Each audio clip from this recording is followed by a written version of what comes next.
So I finished an older anime, which was made around 2003-ish, I think Wikipedia said, if you trust Wikipedia, called The 12 Kingdoms. Now, I've had it in my list for, like, a while. And I've watched up to, like, 40-something episodes, maybe? And I stopped, and then I got distracted by other shit, or I just wasn't in the mood, you know, usual me. And, finally got around to watching it again. Now, there's 45 episodes, and they're all in, they're like different arcs. And then at the end of the arc, you'll get, well, it'll be like, whatever the title of the arc is, or whatever. And then it'll be chapter 1, chapter 2, blah, blah, blah, blah. And then whichever final episode of that chapter, it's called Final. And then after that, there is, after each of the, like, arcs, I want to say mini arcs, but, like, they're not really mini, but they're kind of mini. But then again, when I think of an arc, I think of, like, One Piece and Bleach, where it's, like, hundreds of fucking episodes. So, like, no, it's not that many. It's, like, I think less than 10, though the worst of them are a little bit over 10, I think. It's not a whole lot by any measure. But, and then you get, like, as I was saying, after you get, like, the final episode of that arc that finishes off the arc, you get an interlude episode, is what it's called. What they call it. It's whatever the title is of the thing, and then just, it says interlude after that. And that's basically like a recap episode. They do add a little bit, but for the most part, it's just, like, someone narrating what the fuck you just watched. So if, like, you don't want to go back and watch the beginning, you could just do the interlude. It's kind of nice, but anyway. So The 12 Kingdoms is on Crunchyroll. It's been there for a while, so I, like, if this sounds like something up your alley, I would watch it as fast as you can. No, I'm sorry, I was looking at my my phone, because the camera display, I like I updated it or something, so it looked a little different. So, like, the play button, or the stop button as it is now, is, like, bright red, and so it's, like, the time, so I was like, oh shit, like, what's going on? Am I running out of time? Like, I think it's just the display changed. Anyway. So, the 12 Kingdoms, the main character is Yoko. Yoko Nakajima, I think her full name is. You'll call her Yoko. And, she gets teleported to another world. Well, not teleported so much as random blonde dude shows up, giant bird tries to kill her and her two friends. There's, like, one's a childhood friend / crush, you find out later, and then, like, the other person is a classmate. Anyway, I don't know what to call her, I'll just say classmate for now. And, so they end up getting sucked into they call it a shoku. And just think of it like a giant shiny portal. And they get taken to this other world. Now, a shoku isn't something that happens a lot. And they can occur naturally. And some people can actually make them. But they're not just like, oh yay, we can teleport to a thing. Like, no, there's some fucking consequences. Where they don't fully explain everything, but it can be like a natural disaster type of thing, and what it is it causes a storm. So, yeah. And if you're from the other world, you're called a kaikaku. What was it? Kaikaku? I'm going to be butchering pronunciation. You know it's good when you can't even pronounce pronunciation. There. So, yeah. Yoko's personality is very submissive, very cowardly. She's always kind of doing what people tell her because she doesn't want anyone not to like her. We do get, like, little flashbacks of her parents, and it's clear her mom is also very submissive. And her dad is very old-fashioned, like, will not let her wear pants. Just kind of sexist, maybe. Like, he's very old-fashioned. That they don't go over them a lot. So, just have that little detail, and then you don't really need to fucking care about that. They're, like I said, you look at, like, slight flashbacks, that's about it. And, so, yeah, she's like that. So, of course, she doesn't want to go, but she gets dragged anyway. And it's basically the story of her over there in this new world. And, well, like I said, Yoko is the main character. We do flash over to other characters from time to time. So, it's, based on Chinese mythology, I think is what Wikipedia said. And it's basically, we get miniature arcs. I keep wanting to say miniature. It's not great. It's an arc. I don't think it really needs to be known as mini or big or whatever, but it's just, like I said, I immediately go to, like, One Piece, where it's, like, 100 episodes. So I'm like, mini, it's, like, 10 episodes. And,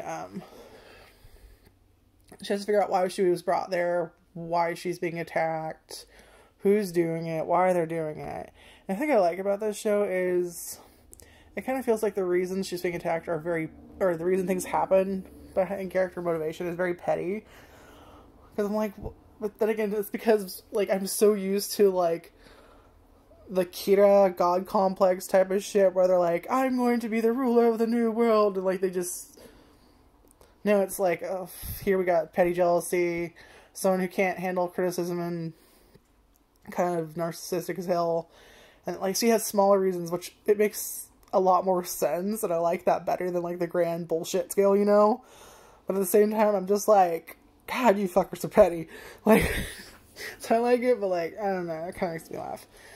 So, to spoil things a bit, well, not really split, well, kind of, but basically, they do end up getting separated from each other at some point, and a lot of bad shit happens to them, because Kaikyaku, I think I got it that time, or the other people that come over from that world, they're brought over by the Shoku, so they're not, it's not like they just open the port, like, no, they were, well, in this case, they were brought over by, Keiki, who's the blonde guy that went to get her. And, Nay, stop, baby. Nay, hey. Nay, stop it. Thank you. Don't need you hacking up fur. She's, like, licking the fleece blanket. Fuck, where was I?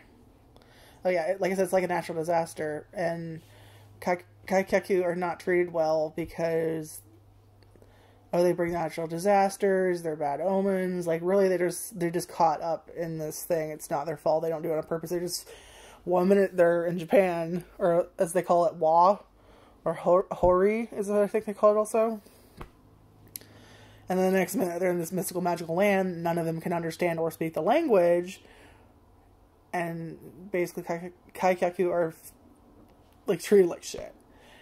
And then there's, they do explain things a bit, so you're like, okay, that's that thing. Kaikeku are the one. Kaikeku. God damn it. Tuki. Ever seen the movie Evolution? It's been a while. Okay, that's one of my favorite movies, and just my sister would constantly go Tuki. And if you're like, what the fuck is okay? Evolution is a movie, like an older movie about, like, aliens and shit, and they're in the mall scene.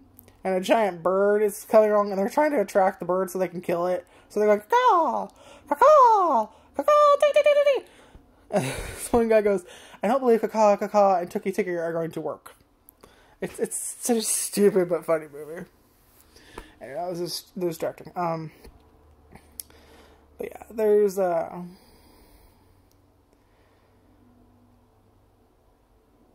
mean, we find out why.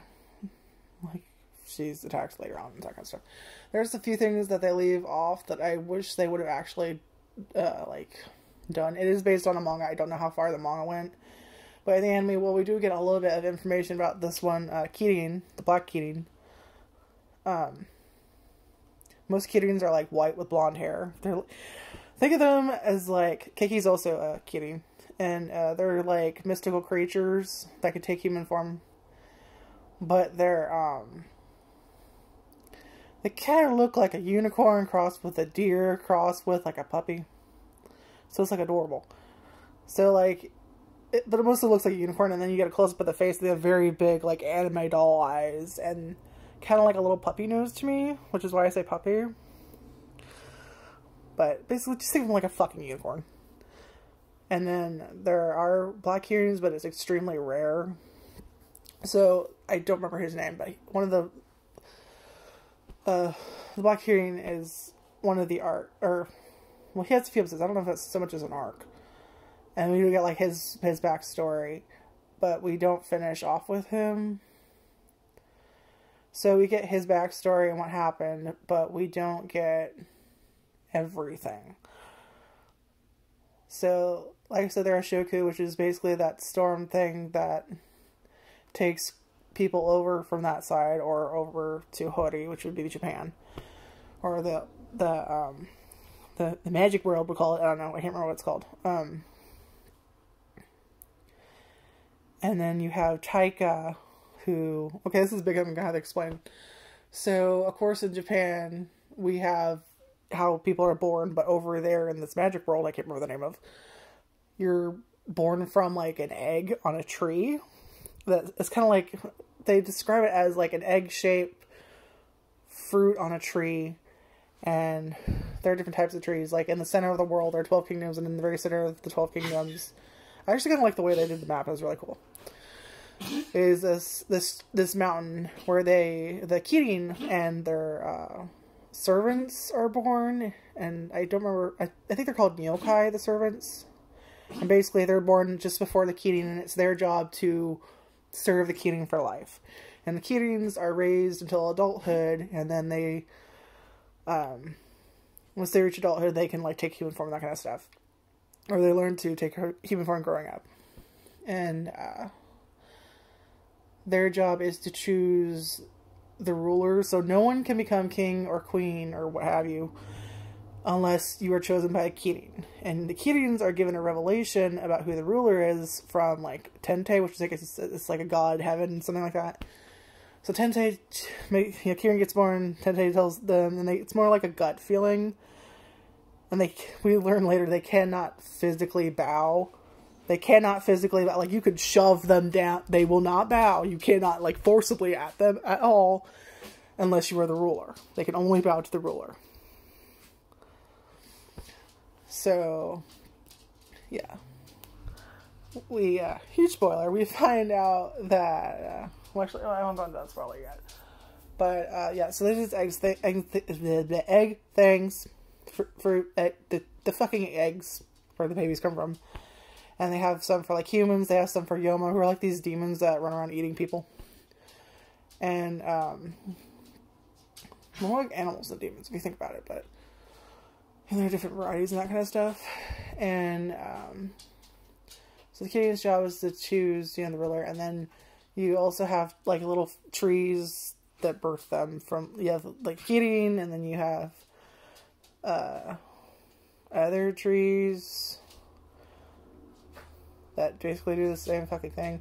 There are like half beasts as well. We don't see a whole lot of them. We see like 3 in the entire show. We see Rakuta, some random one on a ship that I don't remember the name of, and then the bear. Yeah, the bear during the Revolution arc. That's the 3 you get. Then, they also, in certain places, are looked down on. And, of course, no one likes Yoma, because Yoma eat people, so they're also, like, a thing. So, yeah, and it's very, I want to say, like, Edo period. I am not a history buff at all. I'm an idiot. And I don't mean that to put myself down. Like, I mean that in the sense that I know nothing in one ear, out the other. But if you like the old historical Japanese type of setting, like I'm thinking like the Edo period, I'm probably fucking wrong. Like I said, if you know what it actually is, it's like, no, it's based on this, you moron. Put that in the comments. Nicer, of course, but still. So yeah, we do get character growth This is not necessarily a happy show. Some fucked up things do happen. But there isn't a whole lot of blood or fighting. Well, there is fighting. But it's mostly, like, political fighting, that kind of stuff. There's some horrible things that happen, but nothing that's like, you're like, oh no, that's a lot of gore, and there's a lot of swearing, or there's rape. There's none of that. Like I said, I can only speak for the anime. I don't know what the, was it a manga or a novel? Anyway, I don't know.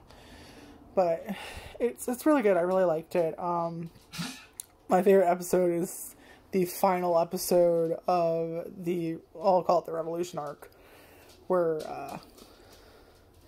yeah, Yoko ends up kind of mixed up in some stuff, and I love it. It's my favorite episode of the entire thing. I wasn't gonna warn you about anything. I guess some kids die in this show. Like, a kid gets shot, a kid gets run over. So, like, some stuff happens, but, like, you don't see a whole lot of blood. It's not a lot of gore. It's just, it gets the point across. You're not going to see a bunch of blood. You're not going to be like, none of that. But definitely check it out. It's on Crunchyroll. Like I said, I would watch it as soon as you can if you're really interested in it, because this show has been on here for years, and I don't know if they're going to get rid of it. I wanted to rewatch Beast Player Eren, but I just noticed they got rid of that. So, or at least I can't find it anymore, so they must have gotten rid of it. So, like, I watch it. Not like you probably couldn't find this anywhere else, but, you know, I would, if you're interested, just watch it before, whenever the fuck they remove it. I wish they would really, like, put out a notice of, like, hey, we're gonna get rid of all these anime on this date so that you can go watch it, you know? Like, you'd have a little thing instead of, like, okay, I'm gonna go finish that one anime and it's fucking gone, and you're like, oh, fuck. Anyway, right now I'm going to try and finish up Nobunaga Concerto. Concerto.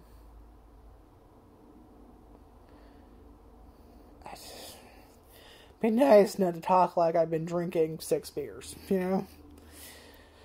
Anyway, go watch it if that's your thing. I really liked it. If you're curious, my favorite character is obviously Yoko. I feel like Rakuten. Rakuten?